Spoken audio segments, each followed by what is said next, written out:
40, que era un párrafo relativamente largo, donde habíamos visto precisamente la transmisión de esta fe viva. Entonces dice en este párrafo que el despertar de la fe pasa por el despertar de un nuevo sentido sacramental de la vida del hombre y de la existencia cristiana, en el que lo visible y material está abierto al misterio del eterno. Entonces aquí vale mucho la pena precisamente no olvidar cómo la vida del hombre está llamada a trascender justamente en una existencia cristiana. Y este despertar es justamente el que nos daría a nosotros la indicación clara del despertar de la fe, o esta transición nos llevaría precisamente al despertar de la fe. Entonces, hacia el final del párrafo 40 de esta encíclica Lumen Fidei, nosotros nos damos cuenta de algo. Se habla de la vida del hombre.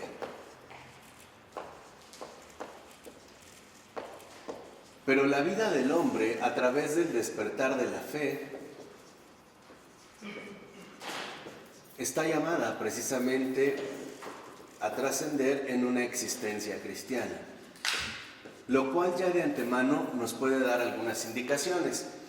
La primera de ellas es que la existencia cristiana no puede estar, por así decirlo, encauzada por las mismas coordenadas de la vida usual del hombre, sino que en efecto la existencia cristiana tiene algunos elementos, como los que ya habíamos mencionado en algunas ocasiones, muy particulares.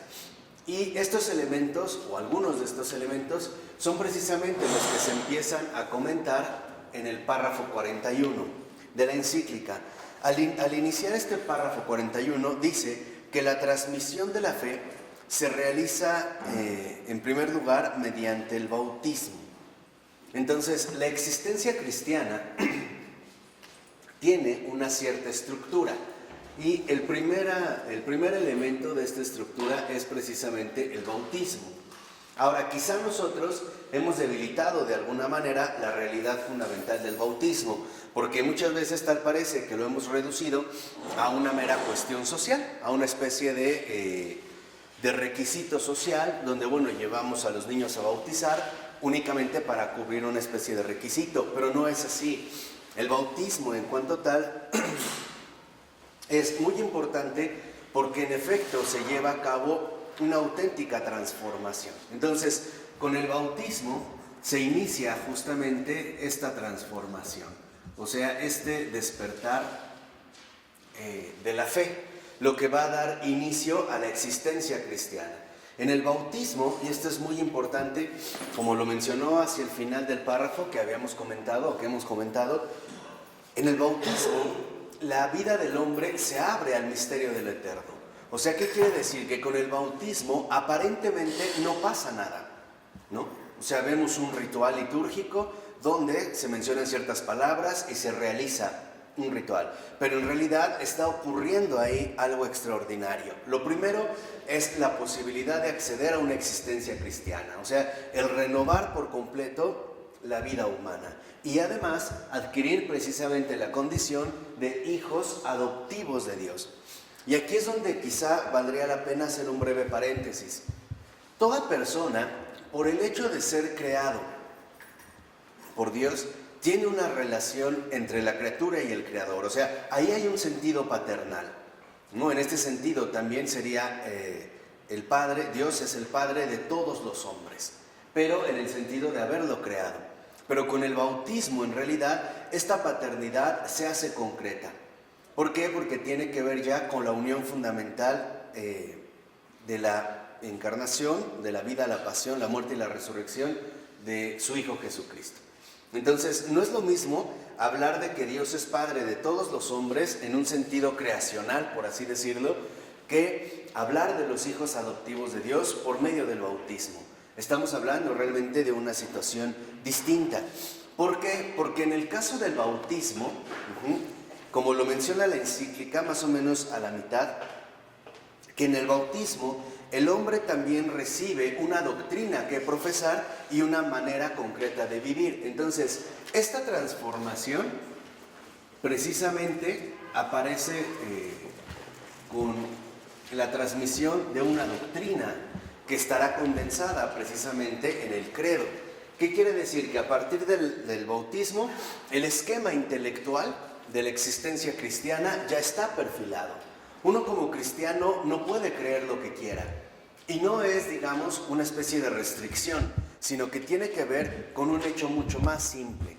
En realidad, y eso lo va a retomar la encíclica más adelante, yo solamente lo comento de paso, el cristiano que altera alguno de estos aspectos doctrinales, en realidad está atentando contra la verdad misma que él ha recibido. O sea, el cristiano no está llamado a formar su propio credo, sino a asimilar lo que le ha sido dado. En este caso, el cristiano asimila precisamente este contenido doctrinal y además asume también una forma concreta de vivir.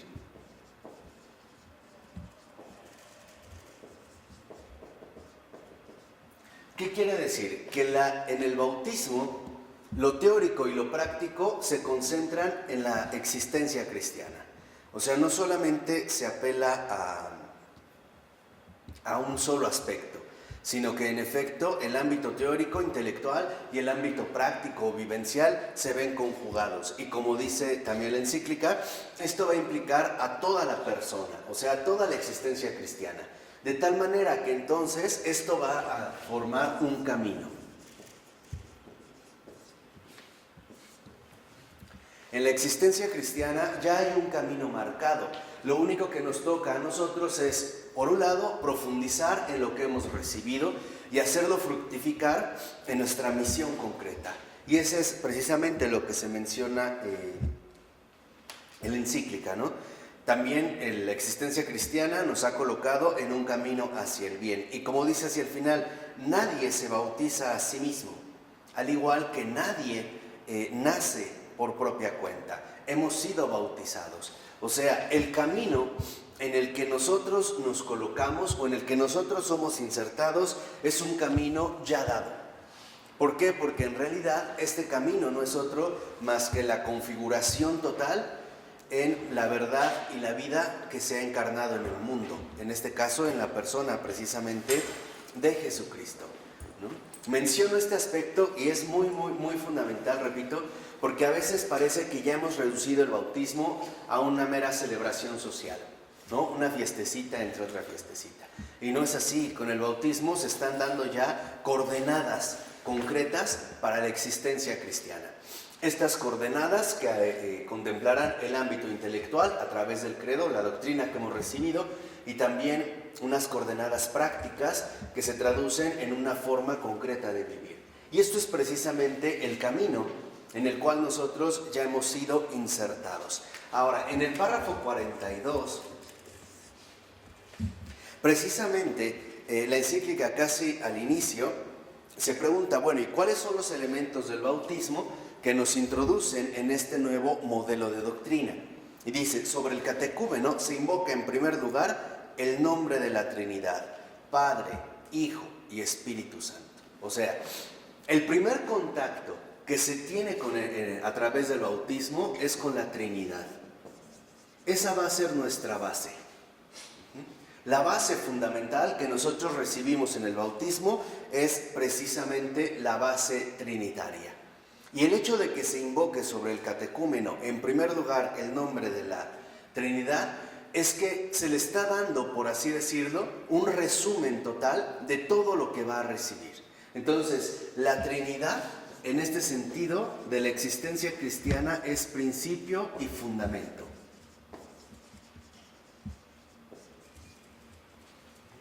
De ahí, precisamente, de este misterio profundo de la Trinidad, es donde va a emerger todo lo demás. Quiere decir que entonces nosotros iniciamos con la Trinidad y estamos llamados también a desembocar en la Trinidad y asumir la Trinidad como nuestro fundamento profundo de vivir. ¿Qué quiere decir? Que entonces en la existencia cristiana absolutamente todo debe quedar íntimamente vinculado con la Trinidad, o sea, con el Padre, con el Hijo y con el Espíritu Santo. Por eso, como dice la encíclica, al inicio, al catecúmeno, lo primero que se le menciona es el nombre de la Trinidad, o sea, se le va a dar precisamente un principio y fundamento. En este sentido, la Trinidad es inicio y fin. La existencia cristiana inicia con la Trinidad y termina en la Trinidad. Este va a ser precisamente el desarrollo, ¿no?, que se va a ir elaborando.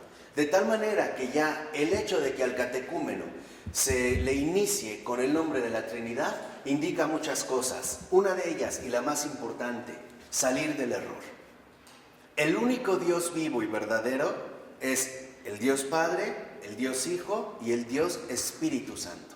Esto ya de antemano nos da una centralidad especial, ¿no? Ya ahí hay una referencia muy concreta.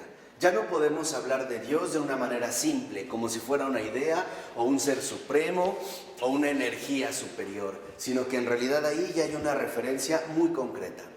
Está de por medio el Padre, el Hijo y el Espíritu Santo. Esto también a nosotros nos va a liberar, por ejemplo, de falsas ideas. Ideas como suponer que o bien puede haber muchos dioses, en el caso del politeísmo, o bien que solamente habría un solo Dios. En el caso, por ejemplo, de estas versiones extrañas, muchas veces también de la gnosis, ¿no?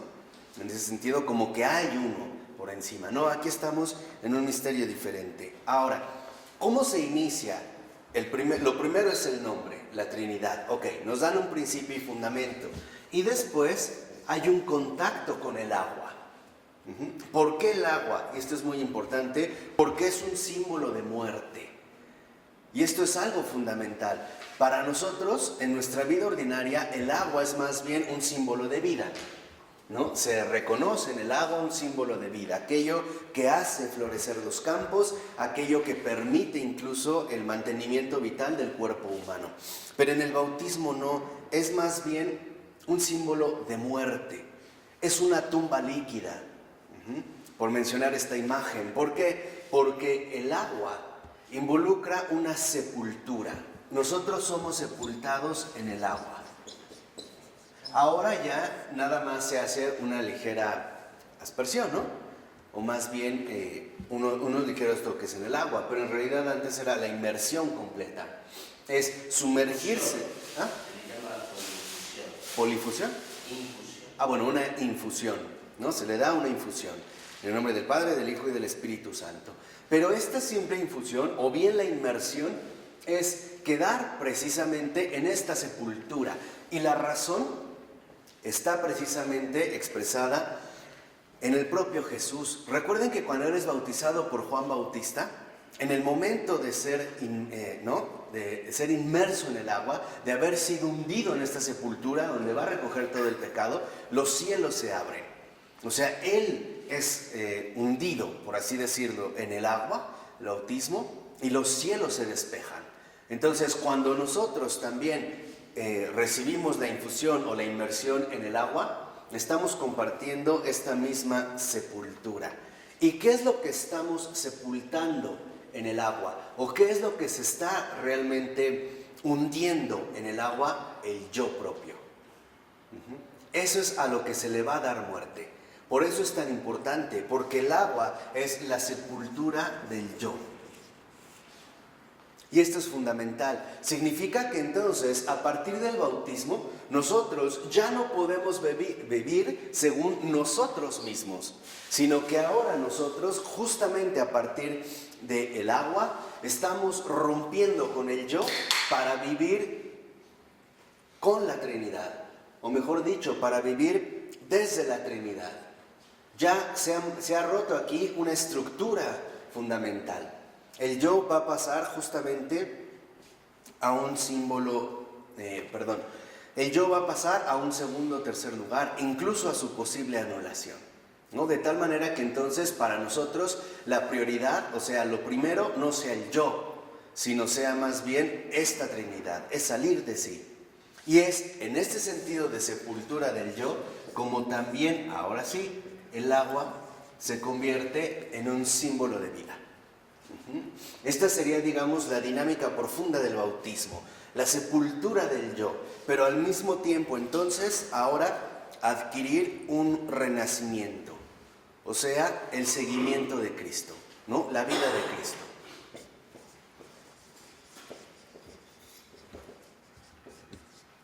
¿Qué va a involucrar el seguimiento de Cristo? Pues una nueva existencia. Un cambio fundamental, un cambio esencial en nuestro modo de pensar, en nuestro modo de sentir, en nuestro modo de obrar. O, por decirlo brevemente, este seguimiento de Cristo lo que nos va a traer es un nuevo modo de ser. O mejor aún, un ser de otro modo.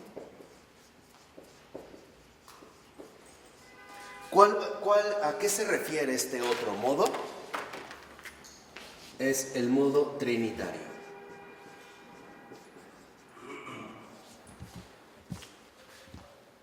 Y este ser es el no yo, sino él. Esto es literalmente las estructuras profundas que se ven modificadas en el bautismo. Esto es literalmente lo que se va a realizar justamente en este acto litúrgico. Somos sepultados en el agua, en el nombre de la Trinidad, para morir al yo y para emerger al salir con una vida nueva. Esta vida nueva es justamente el seguimiento de Cristo. Quiere decir que entonces nosotros ahora ya hemos sido incorporados a un nuevo modo de ser, a un ser de otro modo. El ser ya no yo, sino Él, según Él. Y entonces, así, al vivir según Él, estar basado en el principio y fundamento, que es justamente un principio y fundamento trinitario. Esto es lo que ocurre. No se ve, pero sí acontece. Que no se vea no significa que no ocurre. De hecho, esa es la razón por la cual es un acto de fe. ¿Por qué? Porque estamos ahorita simplemente destacando el aspecto invisible, ¿no? El aspecto no perceptible, al menos no de inmediato. De tal manera que, en efecto, como lo detecta la encíclica, el bautismo lo que hace es trastocar nuestra persona. O sea, realmente, ¿no? Elimina nuestra estructura más habitual y nos incorpora a una nueva realidad. Esto es lo que se va a ir generando. Por eso el bautismo es una cosa tan seria. Hoy nosotros quizá hemos perdido de vista esta trascendencia, pero acuérdense que antiguamente, incluso durante las primeras comunidades cristianas, el bautismo por lo regular se celebraba o bien cuando una persona estaba en agonía, o sea, ya a punto de morir, o bien en una edad ya bastante avanzada. Y el catecumenado podía llevar años. ¿Por qué? Porque se tenía clara conciencia de que esto ocurre. Entonces, si yo había sido incorporado a este ser de otro modo, ¿qué pasa si yo realmente no lo maduro? Iba a dar un mal testimonio. Finalmente iba a ir en contra de la verdad. O sea, iba a ser tanto un ingrato como un negligente con el enorme don que me había sido concedido.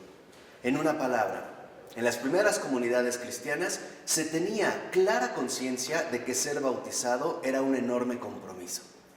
Eso es lo que quiero decir.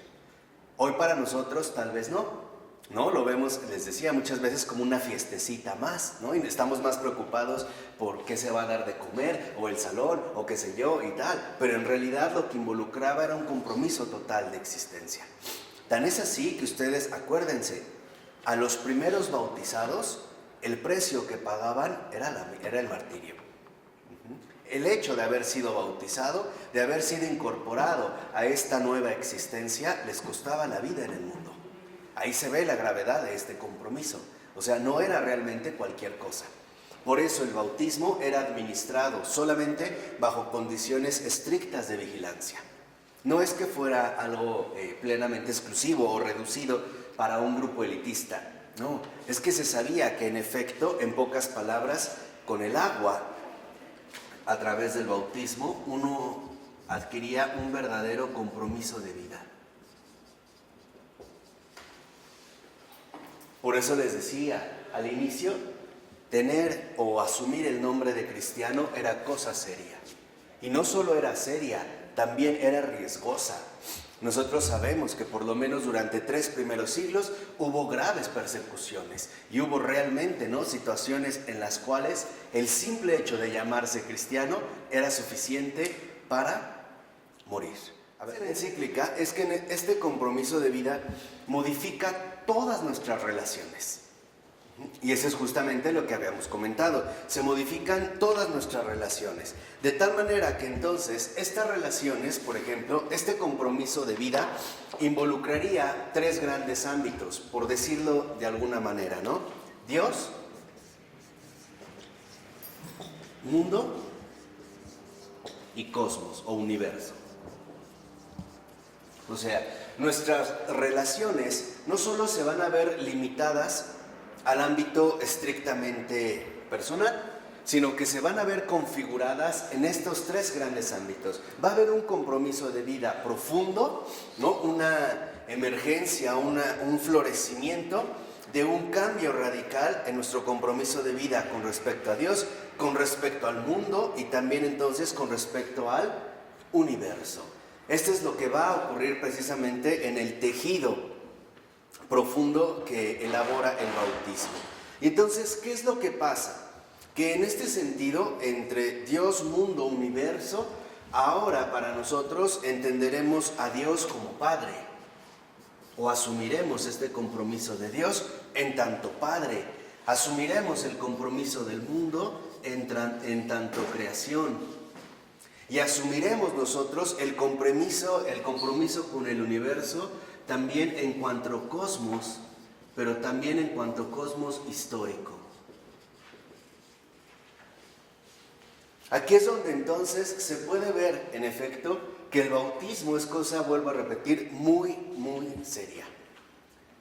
Lo más importante en el bautismo no es el ropón y a ver qué flores va a haber en la parroquia. No, eso no es realmente lo esencial, ¿eh? Lo esencial es todo lo que se nos está ofreciendo. Y en pocas palabras, este compromiso de vida, la existencia cristiana, no es más que la vida de comunión que Cristo inaugura. Entonces, la relación de Dios como Padre, del mundo como creación y del universo como cosmos histórico, es precisamente la vida de comunión del propio Cristo. O sea, se nos está invitando ahora a quedar entrelazados en espíritu y en verdad, en carne, ¿no? Encarnar realmente la realidad divina y humana del Hijo de Dios. Esto es, digamos, por resumirlo o tratar de resumirlo muy brevemente, lo que ocurre en el bautismo. Por eso es que se dedica tanto o enfatiza tanto el aspecto bautismal. Hoy quizá meditamos poco en los misterios litúrgicos, en todo lo que se lleva a cabo. No es casual que, por ejemplo, Romano Guardini elaborara un breve escrito sobre el espíritu de la liturgia, recordándonos todo lo que hemos perdido. ¿Y quién fue el que lo retomó o retomó el llamado de Guardini? Joseph Ratzinger. Justamente Guardini fue su maestro, ¿no? Ratzinger va a rescatar este libro litúrgico. Por eso el espíritu de la liturgia me parece que es una lectura obligatoria para todo cristiano contemporáneo. Algunos ya la vimos, ¿no? Hasta la estudiamos. Pero en verdad vale la pena, ¿eh? Es un texto que sí debemos de repasar para darnos cuenta, en pocas palabras, qué es lo que ahí está aconteciendo. Entonces, lo que menciona precisamente la encíclica es que el catecumenado o esta preparación no es más que un camino que nos prepara para la transformación de toda la existencia en Cristo. Entonces, por así decirlo, este compromiso de vida, que esta comunión, que es justamente, ¿no?, la vida misma de Cristo, también a mí me va como a involucrar en 3 modos particulares. Una comunión con el otro, o sea, con el prójimo. Por eso les decía que las coordenadas de la existencia se ven modificadas y de hecho se ven profundamente modificadas. Una comunión con lo otro. O sea, con todo lo creado, con las cosas.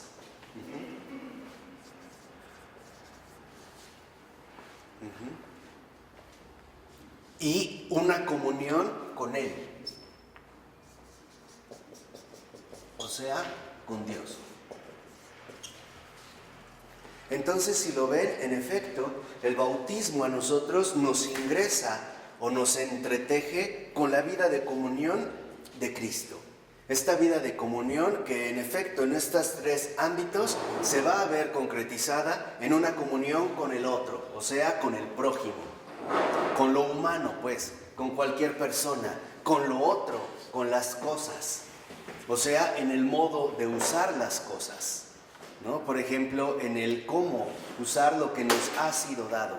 En este sentido, en cómo nosotros estamos utilizando la creación que se nos dio también.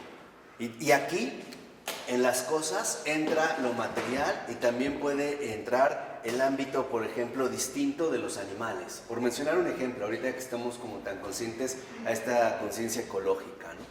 Pero ahí es donde entra esta relación.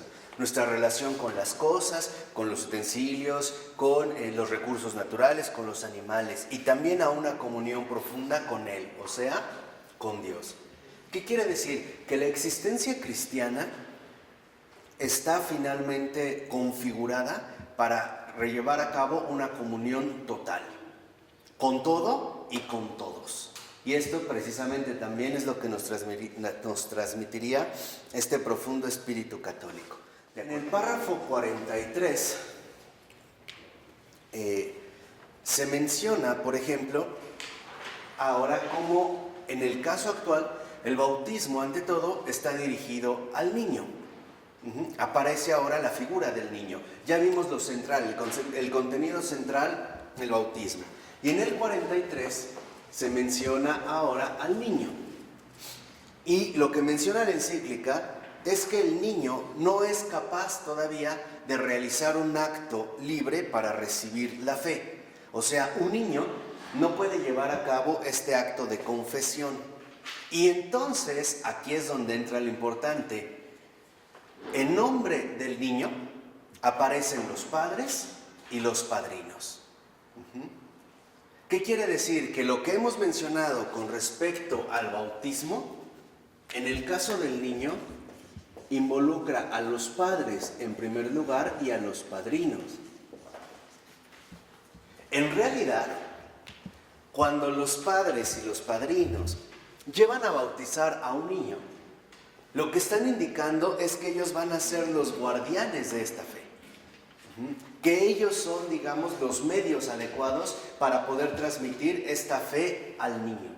O sea que los padres y los padrinos tienen perfectamente claro lo que están transmitiendo, o bien tienen perfectamente claro en lo que están, en este sentido, participando.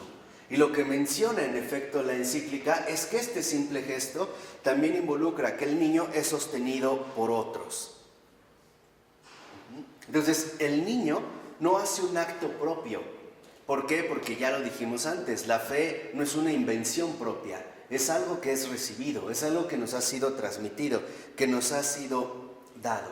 Y entonces, los padres y los padrinos, los dos, simbolizan la fe de la iglesia.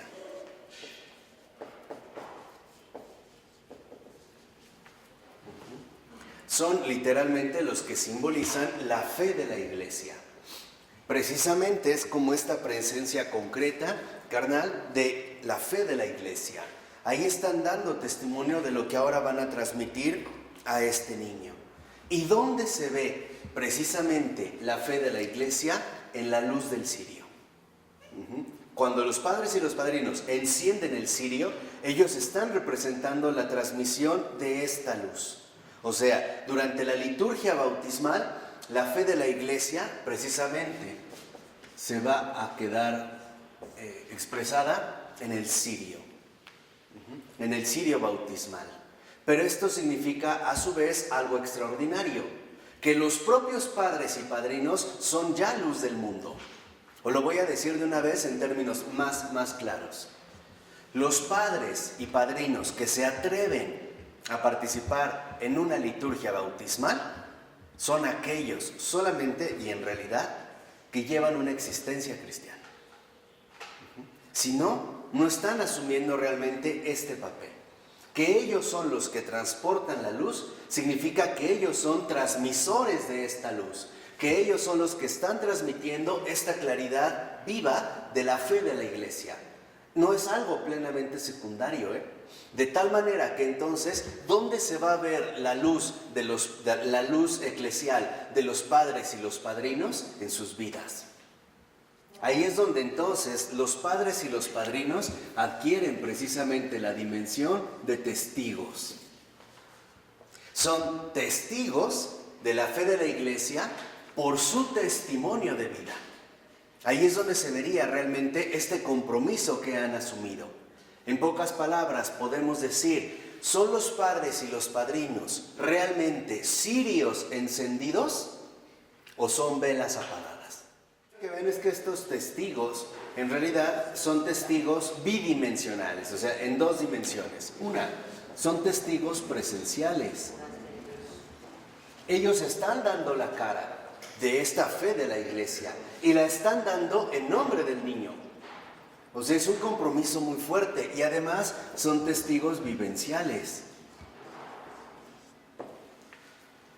¿Qué quiere decir? Que los padrinos en realidad son testigos aptos para hacer un acto de presencia de este tipo.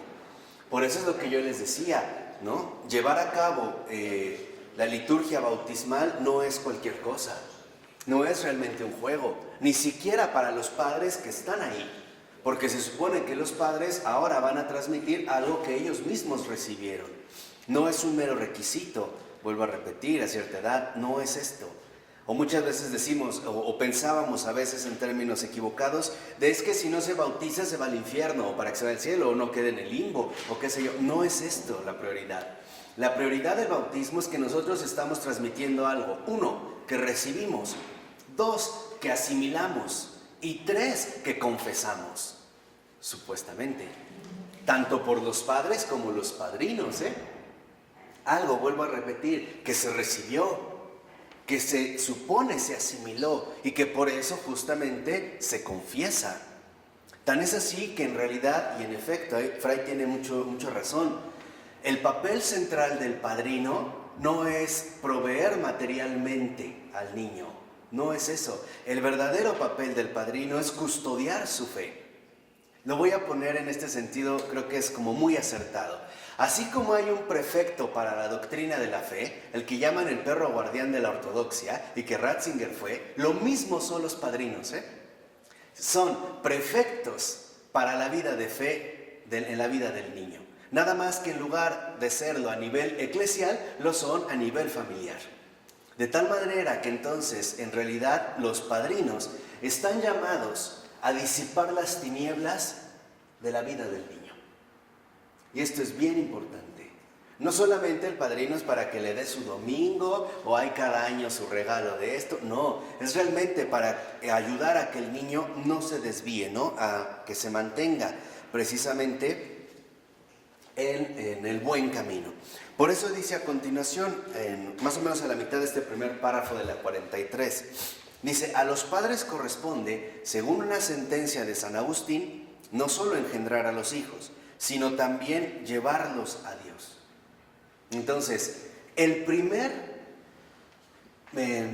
la primera tarea central de los padres no es engendrar a los hijos, es llevarlos a Dios. O podríamos decir, ¿para qué los engendraron? Para llevarlos a Dios. En este camino en el que lo van a precisamente acompañar a través del bautismo y entonces reciban el don de la fe. Y dice, junto a la vida, les dan así la orientación fundamental de la existencia y la seguridad de un futuro de bien. Orientación que será ulteriormente corroborada en el sacramento de la confirmación con el sello del Espíritu Santo. O sea, cuando nosotros llevamos a cabo la liturgia bautismal, después lo que aparece es la confirmación. ¿Qué hacemos en la confirmación? Solo se va a corroborar lo que se ha recibido, se ha asimilado y se ha confesado. O sea, lo que en realidad se hace en la confirmación es corroborar la fe de la Iglesia. Y esta, como la menciona precisamente la encíclica, ya es una obra concreta del Espíritu Santo. Ahí es donde ya entra el sello concreto del Espíritu Santo. Ese es el que sella. Imagínense, a ver, pongamos una imagen. El niño es como cera. Con el bautismo se regenera totalmente adquiriendo una nueva forma. Cuando llega la confirmación es porque se supone que la cera está templada de tal manera que ahora se le puede imprimir un sello. Y este sello es el sello del Espíritu Santo. Por eso es importante la confirmación.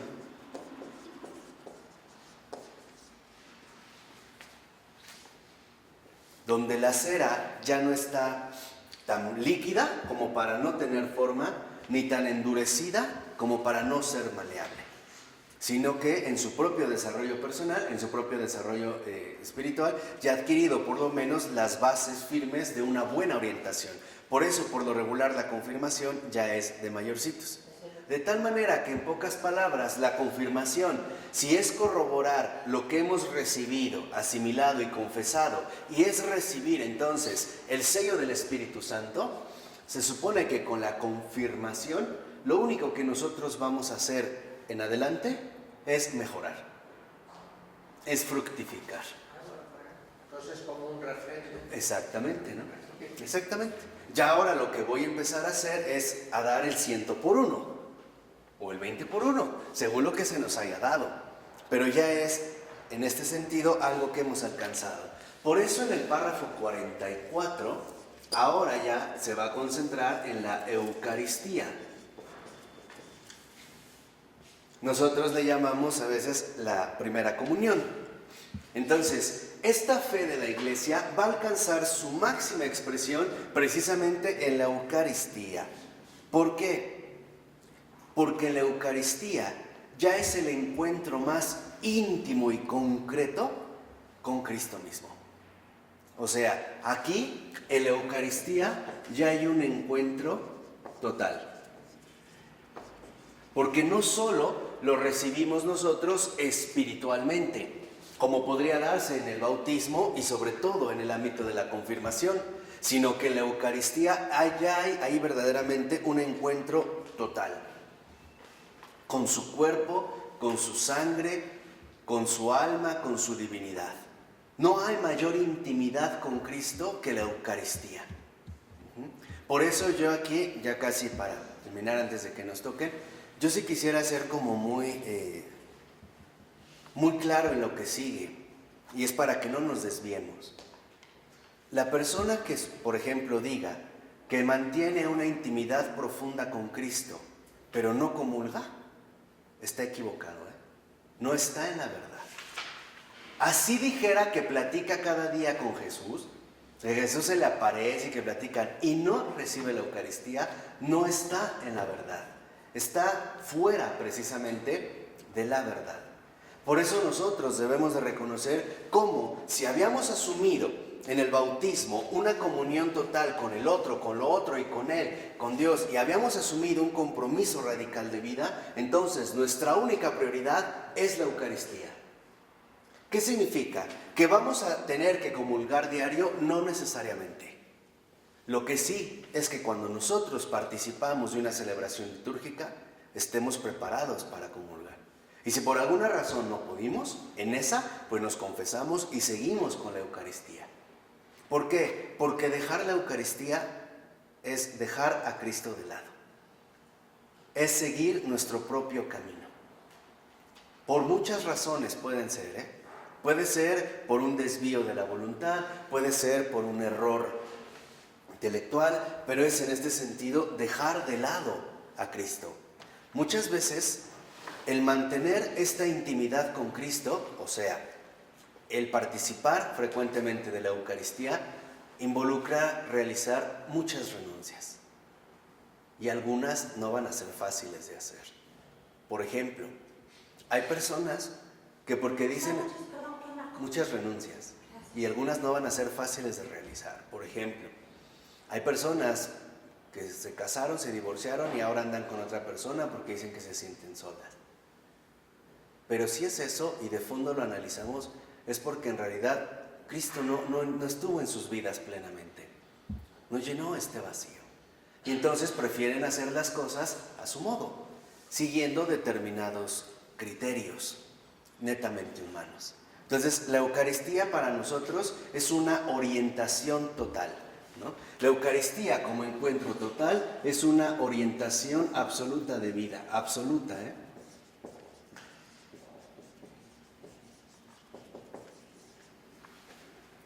¿Cómo me puedo dar cuenta yo en qué situación me encuentro? Muy sencillo, ¿comulgo o no comulgo?